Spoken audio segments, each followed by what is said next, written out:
할렐루야. 오늘 주일 새벽을 깨우신 모든 분들에게 또 거룩한 또 특별히 주님의 날 하나님의 은혜와 또 성령의 단비가 풍성하게 임하시기를 축복합니다. 자, 에스겔서가 이제 후반부 이제 마지막 단락으로 이제 접어들었습니다. 전체적으로 우리가 성경을 부분적으로 읽는 것도 중요하지만 계속해서 전체적으로 성경을 통으로 개관하는 것도 굉장히 중요합니다. 에스겔서는 모두 48장으로 되어 있는데 전반부와 후반부 예언으로 나뉘어져 있죠. 그 분기점이 되는 사건이 무엇이죠? BC 586년에 예루살렘 멸망이죠. 그래서 1장부터 3장, 정확하게 얘기하면 1장 1절부터 3장 15절까지가 서론입니다. 서론 기억나세요? 네 생물 그룹들이 나타났던 그 환상, 그 서론을 제외하고 1장 3장 16절부터 32장까지가 이제 전반 예언으로서 이제 선민 이스라엘과 주변 국가들에 대한 심판이 주로 예언되었었죠. 그리고 33장부터 마지막 48장까지는 이제 하나님의 어떤 무조건적인 은혜에 의한 심판받은 이 이스라엘의 회복, 그리고 그 회복이 어떻게 나타나느냐, 그것은 이제 종말론적인 그런 거룩한 또 하나님의 영광, 특별히 새 왕국, 그러니까 회복된 이스라엘이 이제 이게 임하게 되는 새 왕국의 이상, 환상이 주어지게 되는데, 바로 후반 예언 33장부터 48장까지의 후반 예언 중에 마지막 단락으로서 오늘 4장부터 48장까지는 회복된 이스라엘에게 주어지는 그러한 환상, 왕국의 이상인데, 그건 뭐냐면 새 성전, 새 예배, 새 땅, 기억해 두시기 바랍니다. 그러니까 그 선민 이스라엘이 살게 되는 그 왕국의 이미지가 뭐냐면, 일단 새 성전의 모습, 그리고 그 새 성전에서 드려지는 새 예배, 그리고 그 땅, 새 땅에 이제 이런 환상을 가지고 이제 오늘 40장부터 시작을 되는 거예요. 자, 1절 읽어볼까요? 우리가 사로잡힌 지 25째 해, 성이 함락된 후 14째 해, 첫째 달 10째 날에, 그랬죠. 이제 이 예언이 주어진, 에스겔에게 예언이 주어진 그런 이 날을, 연대를 정확하게 기록하고 있는데, 사로잡힌 지 25째 해, 언제 사로잡혀 왔죠? 에스겔이 19대 여호야킨 왕 때 BC 597년에 사로잡혀 왔죠. 그러니까 597년으로부터 25년 후, 그 다음에 성이 함락된 후, 예루살렘 성이 BC 586년에 함락된 후로 넷째 해, 14년이 지났죠. 그래서 따져보면 BC 573년입니다. BC 537년 1월 10일로 그렇게 되어 있는데, 지금 이 전체적인 구조로 봤을 때 이 마지막 단락, 회복된 선민에게 주어지는 거룩한 왕국의 이상의 이미지와 맨 앞에 있는, 이게 지금 맨 끝이잖아요. 맨 끝에 있는 이 모습과 맨 앞 서론에 주어졌던 그러한 하나님의 영광이 나타나는 그룹 천사들과 함께 네 생물로 나타나는 천사들과 하나님의 영광이 나타나는 그 이 모습이 서로 대꾸를, 즉 대칭을 이루고 있어요. 그러니까 무슨 얘기냐면, 에스겔의 환상의 처음이 하나님의 임재와 하나님의 영광이 나타나는 굉장히 찬란하고 영광스러운 그런 천상의 모습으로 이렇게 나타났던 것처럼, 이 에스겔의 마지막도 뭐예요? 이 마지막도 마찬가지로 하나님의 영광이 드리운 새 성전, 요한계시록 말하면 거룩한 성 예루살렘, 새 하늘과 새 땅으로 그렇게 귀결되고 있다는, 서로 이렇게 대칭을 이루고 있는 모습이 굉장히 인상적이고요. 지금 이 40장부터 쭉 우리가 읽었지만 어떻게 보면 읽으면서 내용은 하나도 안 들어오고 이게 뭐예요 이게 막 숫자가 나오고 척이 나오고 막 이렇게 하잖아요. 그러니까 이 결국은 요 40장부터 쭉 여러분들이 뒤에 살짝 훑어보면 이 내용들이 결국은 뭐냐면, 새로운 임하게 될 선민에게 임하게 될 새 왕국의 이미지가 무엇입니까? 성전이에요. 성전. 거룩한 성전의 지금 규격들을 다시 소개를 하고 있는데, 이게 40장부터 43장까지는 새 성전의 식양 계속 나와. 40장, 41장, 42장, 43장은 계속 이 얘기가 나와. 몇 층, 구조가 어떻고, 방이 몇 개고, 높이가 얼마고, 길이가 얼마고, 이 얘기가 계속 나오다가, 그 다음에 44장부터 46장은 이제 그 예배가 나와요.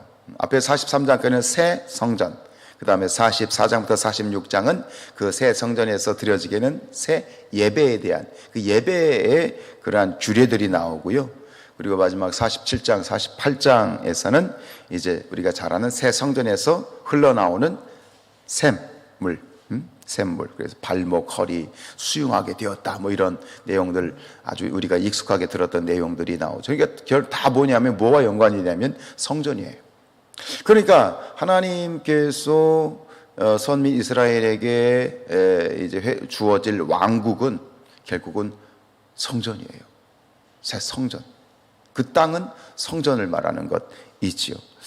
결국은 여기서 새 왕국의 본질, 하나님과 이 선민, 그 새롭게 주어지는 새 왕국의 핵심은 뭐냐면 바로 성전인데,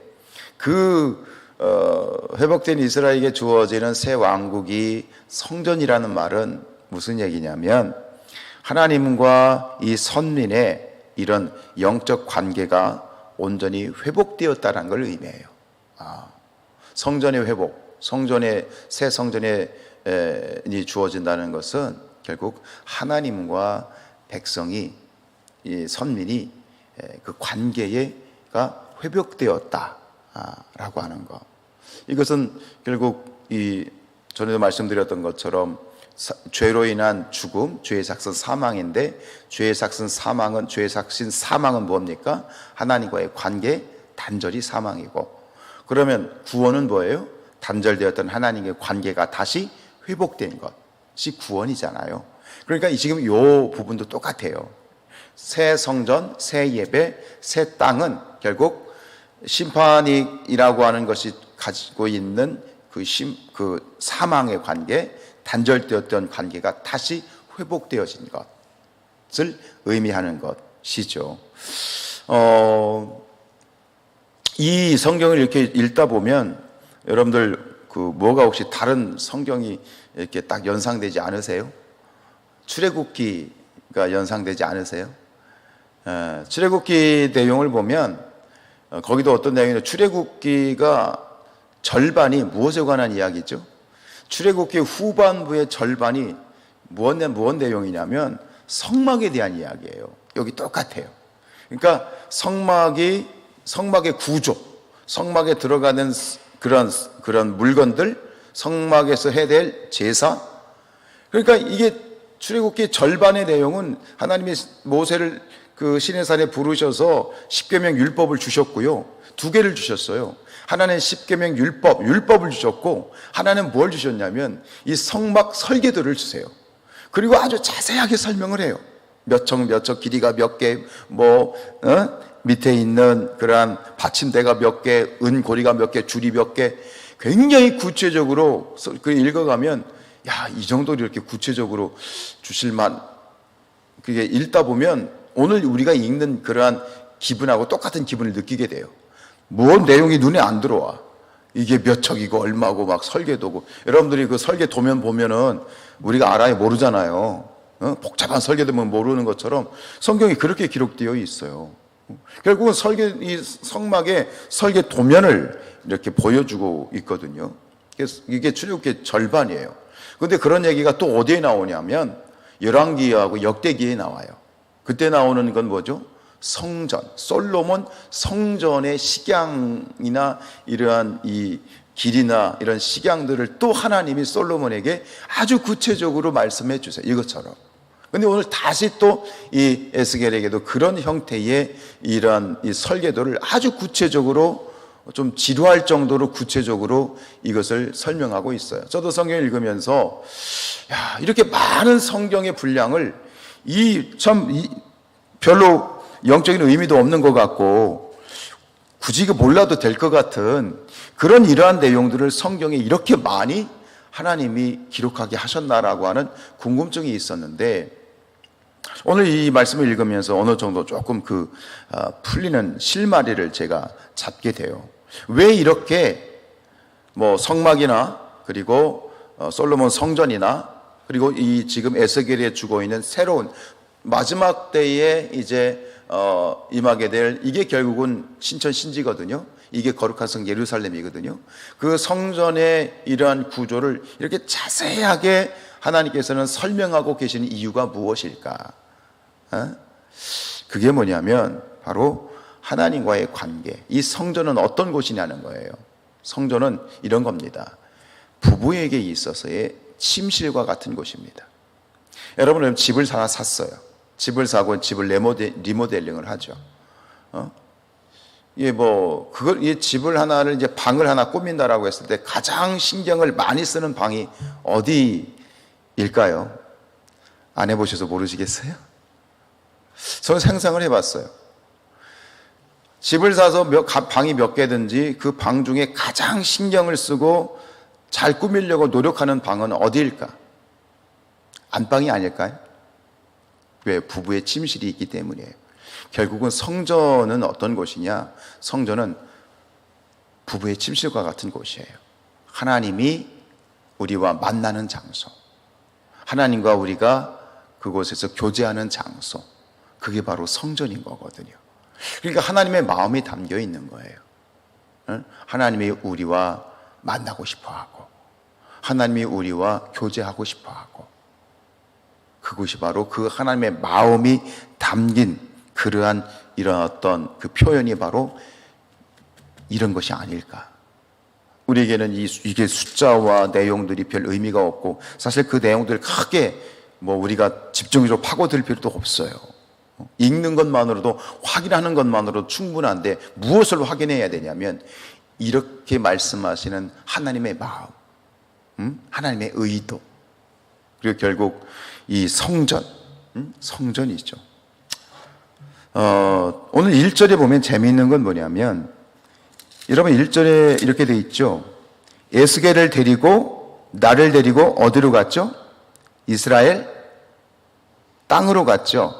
여기 이스라엘 땅이라고 번역되어 있는 원어가 뭐냐면 삼마예요. 삼마. 그 다음에 3절 보세요. 나를 데리고 어디에? 거기에 됐죠. 이게 삼마예요. 자, 들어보세요. 뭐라고요? 삼마. 에스겔서 마지막 장 보세요. 마지막 48장 35절 마지막 절을 보세요. 자, 마지막 절 35절 끝에를 읽어보세요. 그날 후로는, 시작. 그날 후로는 그 성읍의 이름을 뭐예요? 여호와 삼마라 했다. 결국 이게 뭐냐면 지금 우리가 읽었던 40장부터 보는 이 성읍, 이 새 왕국의 이름이 뭐라고요? 여호와 삼마인데, 여호와 삼마의 뜻이 뭐냐면 여호와께서 거기에 계시다라는 뜻이에요. 그러니까 이 새 왕국, 새 성전, 새 예배, 이게 뭐냐? 결국은 하나님이 우리와 함께를 원하시는, 마지막 때에 우리의 모든 것들이 다 지나가고 하나님과 우리가 함께 영원히 거하는 여호와 삼마, 하나님이 계신 곳, 그리고 하나님이 계신 곳에 우리가 함께 하게 되는 영광, 그리고 영원한 교제가 이루어지는 여호와 삼마, 그게 바로 이 새 왕국, 새 성전, 새 예배, 새 땅이 되는 것 있지요. 여러분, 이 성전이 오늘 우리에게는 어느 곳입니까? 바로 예배의 자리입니다. 예배의 자리. 이곳이 뭐예요? 여호와 삼마입니다. 하나님이 거기 계신다. 우리가 하나님이 계신 곳에 함께하고 있고, 또 우리가 모인 곳에 하나님이 임재하셔서 우리와 함께 하시는 이 예배, 결국은 예배의 중요성을 다시 한번 하나님께서 우리에게 아주 못 박아 지금 주고 계신 것 있지요. 여러분, 이 하나님의 거룩한 여호와 삼마, 하나님이 계시는 성전에 오셨어요.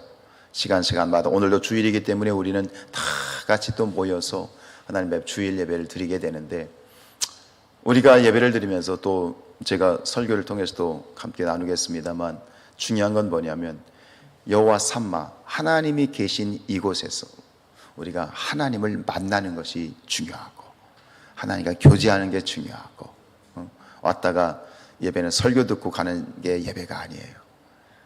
와가지고 헌금 드리고 가는 게 예배가 아니에요. 예배는 뭐냐?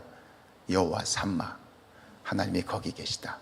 이곳에 계신 하나님을 만나고 그 하나님의 음성을 듣고 그 하나님과 교제하고 돌아가는 장소.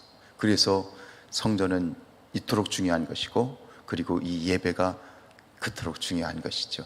오늘 이 새벽에도 그렇고, 또 우리의 모든 예배가 그렇고, 우리의 모든 삶이 그렇고, 여러분들이 거하시는 자리가 여호와 삼마, 늘 새 하늘과 새 땅, 새 성전, 새 예배, 새 땅이 될 수 있기를 주님의 이름으로 축복합니다.